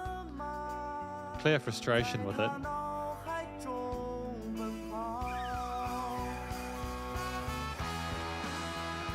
Yeah. Like the instrumentation, the performance is glorious, but like I know what the song is about from like the times listening to it to an extent. And I know that it's not a happy track. It's clearly it's a tale of sorrow, man. It's lamenting the loss. Those fizzy guitars are so wild, man. The tone of them is so fresh. Oh, hell yeah, man. The funkiness of this groove is just dope, man.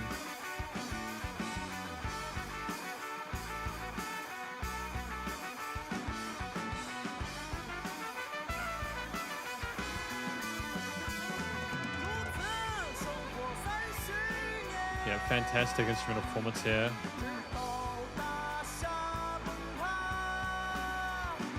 It's so wild that they can play all these different notes and yet still maintain a presence, or you can focus on both the vocals because they've been repeated, because you know the words by now. But then they're also including new parts there that you can kind of hear at the same time. It allows you to multitask.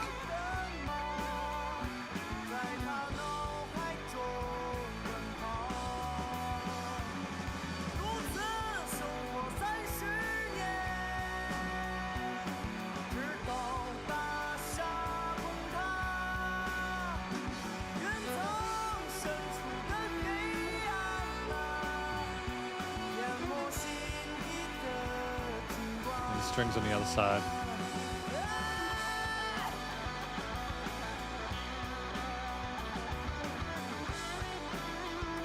What a track to finish on there, dude.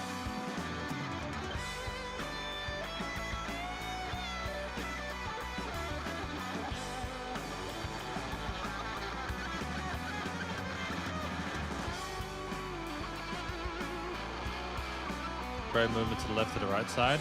Oh, we're panning in. Going between the sides of the stereo field, dope. Oh boy.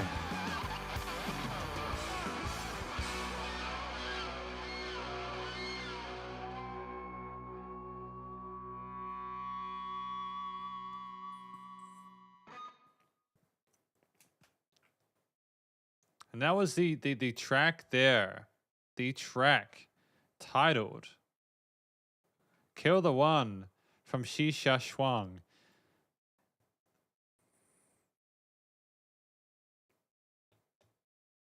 I finished work at 6 p.m.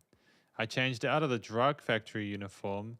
The wife's making porridge. I go drink a few bottles of beer. Lived this way for 30 years until the building collapsed. Yeah.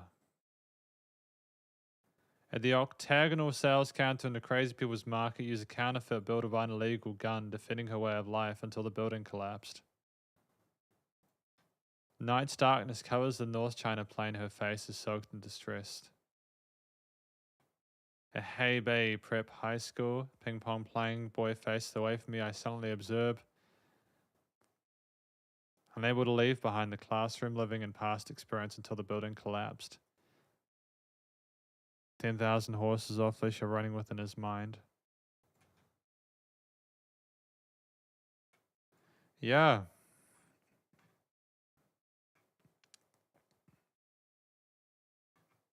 Kill the one from Xisha Shuang.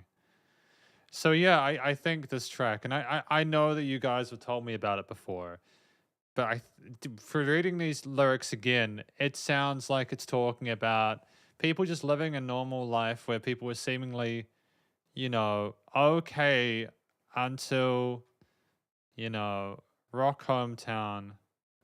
It just seems like people had all these different situations going on there where some were living normal lives, others were being sort of driven crazy by the by what was going on with maybe the interference of outside or external forces. And then eventually things changed when the buildings collapsed. There were things destroyed. The industrialization basically came in and kind of tore it apart. Things were nice and simple, and then they changed, and things weren't necessarily better for it.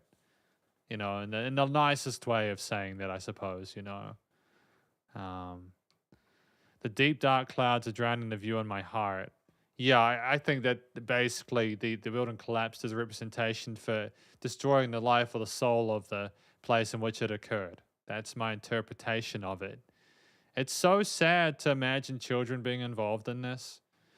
I think a lot of people dream of coming home at 6 o'clock, just having a job and coming home to like a wife who loves you, or, a partner who loves you, and you just being able to just vibe and just enjoy yourself. And it's so vivid and easy to attach yourself to it, that when the reality sinks in, that blunt kind of mode of just instant kind of catastrophe, it's jarring. I think it's written in a way that allows people who are unfamiliar with what the song's about to imagine what it could be like if they were in it.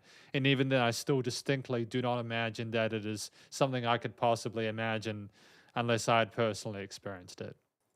It's we're gonna have a look through the chat just before we finish, just to see how far off I am from this. I think Logan Ellenson says, I think Logan has been familiar with this track. It's about Chinese top-down governance. China was converting Xishuang City from industrial-based to market-based city. Yeah, absolutely. And so it was a market-based city. So it was about the buildings. Oh, so it was about the buildings being destroyed. It was about the factories being destroyed and people not being able to work and not being able to. Because it kind of reminds me of that one about the fisherman. A track earlier we had about a fisherman. And how like they lost their job too. They wanted things to go back to the way they were, but they couldn't, and they sold their they had to kind of find a way to make do, I suppose. I highly recommend people to check out Joaquin Chow's Xiang Ku album. Joaquin Chow is someone that I've been meaning to check out for a while, actually. But yeah, Jacob, you typically have good choices, my dude. So definitely, if people are keen, check that out. Joaquin. Dewey says life of lower class people. Yeah, it does sound like low, because again, when things change, especially in like factory jobs, for example, what happens is that people who work in factories, they lose their jobs, and it's very difficult to adjust to that. Like with automation and like the AI stuff, where like a lot of text-based stuff is going to be done by machines. There's going to be people who will lose their jobs there, and like robots doing machine work. It's stuff like that. But this is obviously different. That's more like technological sort of like interference, or whereas this is more sort of political stuff, as I understand it. Their first album depicts the tragic fate of individuals in a grand context, which can only be experienced in China. Yeah, I can imagine it. I mean, I'm not going to pretend I know what it's like to be in that situation at all. Especially with the tanks and everything like that. It sounds absolutely horrific. I'm glad that you enjoyed the guitar work though, Jacob. The loss of a generation. Yeah, I do get the impression that there is a lamenting for people who just work themselves to death. Who are just used by the system and spat out the other side. The first third of the album was fine, but then it picks up like insane. Yeah, I would agree with that. I think all the tracks were fine for the most part, although I can definitely agree that tracks like number 8 and number 9 and 6, etc. are fantastic. But I enjoyed parts of the others as well. And again, Xi Shuang translated Rock Hometown in China. Thank you to everyone. Yeah, thank you to every one of you who's come along to this live stream so far, but I need to conclude. So what do we think about this album? This album, as I think a lot of you guys have discussed, it talks it. See you later, Diwu. Have a good time, bud. Thank you for coming along to the live stream. This album, to me, represents... how to describe it? It represents a situation where we have a band that it has a sort of nostalgia for how things used to be and sees a corruption or a way that things have turned out where things are obviously unideal. They can see how it's affecting like with the depression and mental health issues there with a lot of poetry and kind of figurative speech and stuff like that. They can clearly understand that there's obviously some not ideal stuff going on. They find really interesting ways to describe it. The lyrics like the Fisher King, for example, the factory worker getting off hook, there's vivid imagery there that makes it really easy to understand what they're talking about there. It is poetry, like the lofty clouds, the dreamer in the clouds, but then talking about how they struggle to do everything, like silence is their accomplice. It's sad, and they talk about people burning themselves out and pouring gasoline on themselves. And just it's really visceral stuff. I never got the feeling in any of these tracks that there was anything particularly positive or happy going on. Even if there was something which was kind of generous, it was again dripped in venom and malice. And I think that the way it's sung by the vocalist is in a way where it's friendly and generous and gentle and it's meant to be palatable. But I think part of the reason why they sing like that is because of just how ludicrously intense the entire situation is with it. We have this musician who knows how to communicate in a way that people will be able to appreciate and respect, but also you're left there cuddling yourself to sleep with how heavy some of that stuff is, especially in track number 8 with the tanks and everything like that. And so I kind of appreciate the tone of delivery there.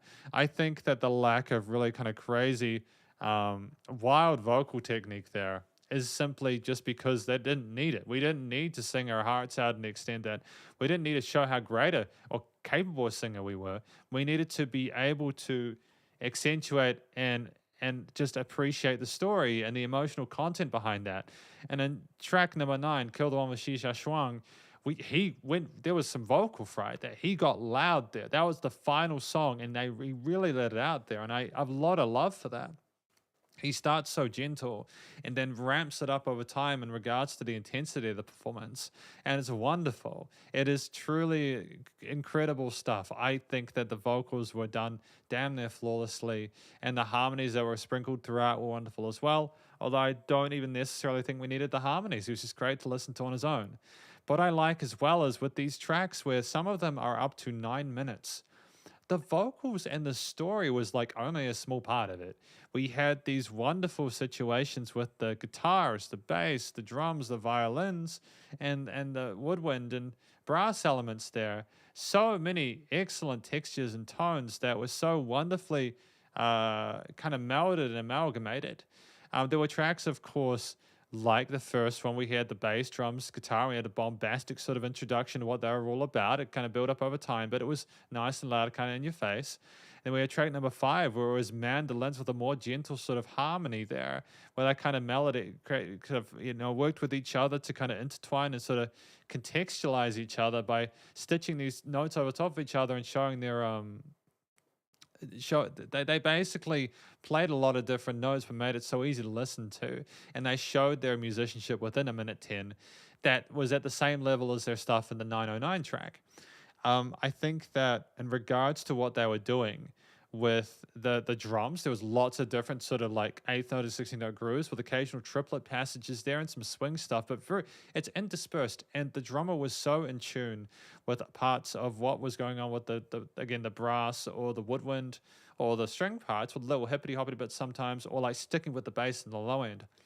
They were so in tune with that that it was almost like they were just one unit just working together, and that comes from experience and band chemistry and synergy between the individual members. And I just, when he did do the interesting sort of drum fills and 16th triplets and stuff like that, you could tell he could play before he got to that. He was constantly pocketing himself or themselves, and they just absolutely smashed it out of the park. The bass player who wrote the lyrics, as I understand, is Yi Ging. Oh man, what an absolute treat, man. The bass lines were so wonderful because they not only stuck with the root notes, but also there was lots of little explorations into the upper register of their frequency spectrum of the octaves in the fretboard, and we knew how to harmonize with the vocals occasionally. I think in part due to the fact we wrote the vocals or wrote the lyrics in parts, and we just knew how to sort of like get it to meld to certain ingredients and play within that range. And that is not often enough that I hear bassists get into that 12 to 15 or beyond range on the high strings. It's great use of an instrument that I feel personally is incredibly underutilized. There is space for a bassist to do more than just play the root notes of chords, and we did not sleep on that instrument here. The guitar's wonderful variation between the clean arpeggios and lead parts to some steel string strumming bits, to the overdriven guitars and chords, bar chords and power chords there, some wonderful slide guitar stuff occasionally, to the leads. We had slide guitar leads and like in the thing track number 9 it was, as well as parts of like other ones. We had phenomenal unison bends and some jazzy intonations and extensions there. And the harmonies were so lovingly and caringly sort of so put together, but we also knew to sort of simplify some of the guitar chords to make room for the notes that were being played on the brass or the strings. And it's just like, honestly, like, I don't know how they could have done better than that. They knew when to put some more emphasis on certain instruments and have less is more, such as in track 5. But then in other ones, they just came in one at a time, especially the long form tracks. You had a lot of range there, tonally and texturally and timbrally, but it never felt like too much. And to be fair, I say it never felt like too much because even though we did have that incredibly overwhelming, horrific sounding part in track number 8, it was appropriate. We built up to that, and somehow bringing it down to that groove at the end, as Jacob was talking about, was the best possible thing they could have done. And I don't know how they did that. I don't know how they managed to make that work. It was like I was having an out of body experience. I could not process it. I could not process what was going on. I had to sort of like stay myself a little bit and go, actually, hang on, like, look at, don't just sit there wide eyed at the camera. Actually try and process this. And I can't get over how symbolic it is. It's not just that they understand the music theory and composition. It's that the symbolism with their music is so tight. And this was their first album. It is no wonder to me that they are so beloved and well known, that people are genuinely excited for their gigs because they are incredible musicians. And the cello parts or the string parts, as well as the brass bits and those components, are sensational. I legitimately have nothing but love for what these guys did with the upper extensions, with the brass there, the sort of the trumpet solos, etc. That I cannot wait to know what they do with other instruments in the next album. And I honestly want to review the next album so much sooner than I was initially expecting to, but I've just got to give other artists a chance. But at the same time, I'm so grateful to have reviewed this, if only for the instrumental parts alone. It's also just the composition, knowing when to go quiet and when to go loud, and having the energy levels change there from the actual performance as opposed to a studio side of things. And it's just wonderful little bits of technique and experimentation, and it's knowing how to layer the different sort of simple motifs and on top of each other. And I could just keep going on. But I think the one last part that we need to talk about today is the studio recording, the recording, mixing, and mastering. And for me, that is the icing on the cake. When you have stories that are this well told, when you have a vocalist who sings as well as they do, or the vocals are done as well as they are, when you have the music that is recorded like this and written like this and performed like this with such chemistry and such without a note out of place, you have, even in moments of complete chaos, you have to get the studio side right. And the recording of these instruments was phenomenal. It doesn't sound like a recording from 2010. It could have been from 1970s. It could have been from 2023. It could have been. It's timeless. It is timeless music. It just. I don't know how they did it. All I know is it sounds so raw and like it was just they're playing in front of you, and the filtering, EQing of the vocals alongside all the other instruments was great. Lots of use of interesting bits of automation of the panning of parts, a bit of automation of the volume and certain parts there. But they also could just play quietly or play loudly,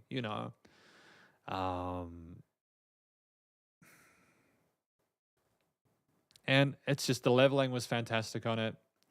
Great use of a variety of different effects on the guitars and other instruments as well. Obviously, the guitars were the most colorful one with lots of different sort of effects on that. I think those are more sort of pedal effects, but the drums are nicely leveled and compressed there. They didn't need to sidechain the bass. They had room in the frequency spectrum. The niching was good. And, it's just the dynamic range was there. Obviously, it was fantastic. There were like quiet parts and loud parts. It wasn't just loud all the time. It was like it was like it was alive. Like you were actually at the gig. And it was dramatic in some of those intensities. Like I think there was one track where things got it was track number 6, where it was so open, like little tiny notes in there, bam, with the brass and the guitars and the drums and everything. It smashes you there. That's the power of dynamic range. When it hits you like a train because you're used to the quietness, and then boom.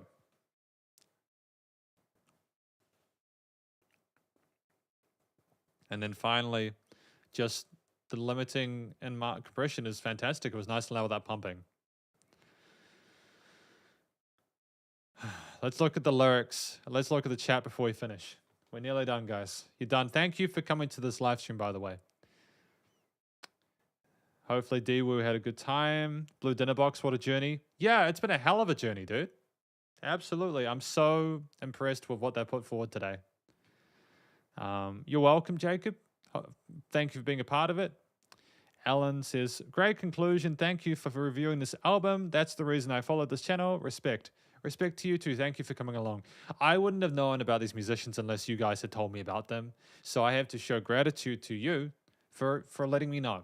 Genuinely. In the same way that it's about like Sheena Ringo and Fuji Kaze. I wouldn't have known about these musicians unless you had told me about them.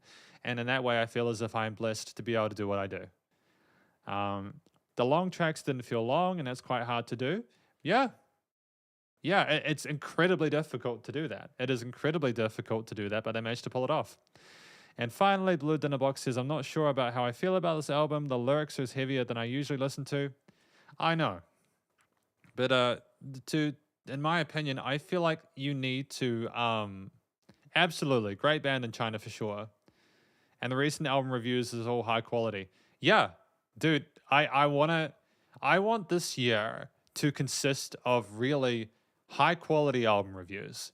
They're like the one thing I can do well, if nothing else, because I understand music well enough at this point to be able to talk about it. So I'm going to try and aim for each of these album reviews to be high quality, and I'm just going to do my best. But again, thank you to all of you for supporting the channel. I genuinely appreciate it. It means a lot. Yeah, I mean, we can watch their live video. I'm going to probably have to do that in my own time because YouTube tends to block stuff if they find it copyrighted. I'm just not sure if I'd be able to get away with watching their live stuff, but I'll definitely do it on my own time. I've watched Kill the One from Xi Jiashuang before. I've watched that one before, and that was beautiful. I think I've done a review of that. It needs to be Patreon's review.